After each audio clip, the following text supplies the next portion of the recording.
This is a special report by CBS News on the investigation of organized crime. My primary as well. I was referred to come to the ER today. So it's like a big scam to me because I'm paying these visits and I don't ever get care. So I'm frustrated, because I'm leaving the ER with literally go home and figure it out. This is America. Today's big-time criminal is more likely to wear a gray flannel suit than a black shirt, a white tie, and a diamond stick pin. Organized crime today is a big business. $1.9 billion. And like all big business, it employs the aids and the techniques of industry. The portrait of the respectable, aging family man are the order of the day.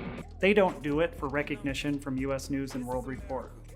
Nonetheless, the recognition of their excellence from such an entity is a great thank you and a great validation of their work. Organized crime operation in the United States. At Contexture, we serve as a trusted partner for sharing electronic health information sharing, and that allows hospitals, when you sign a authorization. I didn't. Most hospitals, it's usually just part of it, the big generic one. Just trying to. So I didn't sign anything for that. In the authorization, if you'd like to opt out, you'd have to opt out separately at each facility. See my medical file from everywhere, which you just listed. Why is it that they would be dishonest on my medical file? Because that has hindered me from receiving even the IV antibiotic that can cure the positive and negative gram-bacterial infection that causes anthrax in the human body that I've tested positive for 4 times. I've never gotten the IV because of that note. Why would Mayo Clinic be dishonest to that extent when they can see everything that you just listed and I've had no IV treatment? I can definitely ask that question, but I don't have any answer now. Okay. Expensive. I took a picture of his name up there. Like, this is not okay. My health. What causes leg swelling? Infection, all sorts of stuff. Heart failure. Yeah. And I'm being sent home with he didn't even look my legs are half this. When I walk, I feel like an elephant. Like I'm swinging my calves around. And I'm being sent home by Mayo Clinic to just deal with it. It's a trusted partner for sharing and receiving information that gives healthcare providers a more accurate picture of their patient's health. Patient comes first. That's the motto Mayo lives by. However, when it comes to billing and debt collections, that motto rings hollow for a large number of patients. Conducting an investigation into Mayo's questionable practices. That investigation settled today. You mentioned oath. Do the members of the syndicate literally take an oath? Yes, they do, Senator.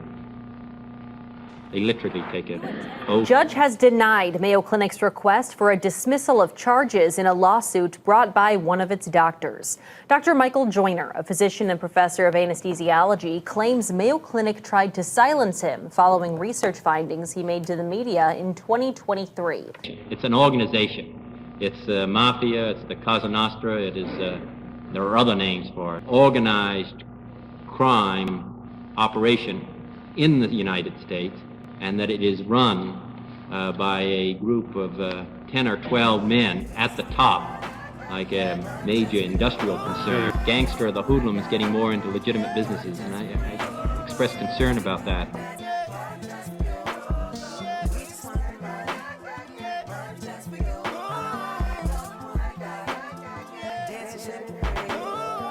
Isaiah 54, no weapon formed against me shall prosper. Tell yourself, Deuteronomy 28, I am the head and not the tail. Tell yourself, Psalm 18, the Lord is my rock and my fortress and my deliverer. Tell yourself, Psalm 20, some trust in chariots and some trust in horses, but we will remember the name of the Lord. Tell yourself, Romans 8:37, we are more than conquerors through him that loved us. Tell yourself, I can do all things through Christ who strengthens me. Tell yourself, Job 13, though he slay me, yet will I trust in him. Tell yourself, Psalm 27, the Lord is my light and my salvation. Whom shall I fear? The Lord is the strength of my life. Tell yourself, Deuteronomy 28, I am not the tail. Tell yourself, Psalm 18, the Lord is my rock and my fortress and my deliverer. Tell yourself, Psalm 20, some trust in chariots and some trust in horses, but we will remember the name of the Lord. Tell yourself, Romans 8:37, we are more than conquerors through him that loved us. Tell yourself, I can do all things through Christ who strengthens me. Tell yourself, Job 13, though he slay me, yet will I trust in him. Tell yourself, Psalm 27, the Lord is my light and my salvation. Whom shall I fear? The Lord is the strength of my life. Of whom shall I be? They say you don't meet your true self until you're exhausted, because comfort hides the truth, but exhaustion drags it into the light. And what you find there? It's everything you've been avoiding. But it's you. The real you. The one stripped of ego. Nowhere else to run. Nowhere else to be. Except in the moment. And this is the inflection point. When the demons show up, are you the one who can stare darkness in the face and say, I hear you, but you don't get to decide? Or do you fold? Because when everything inside you screams quit, and you take one more rep, one more step, that's the real you. And that's where greatness lives. I am lost.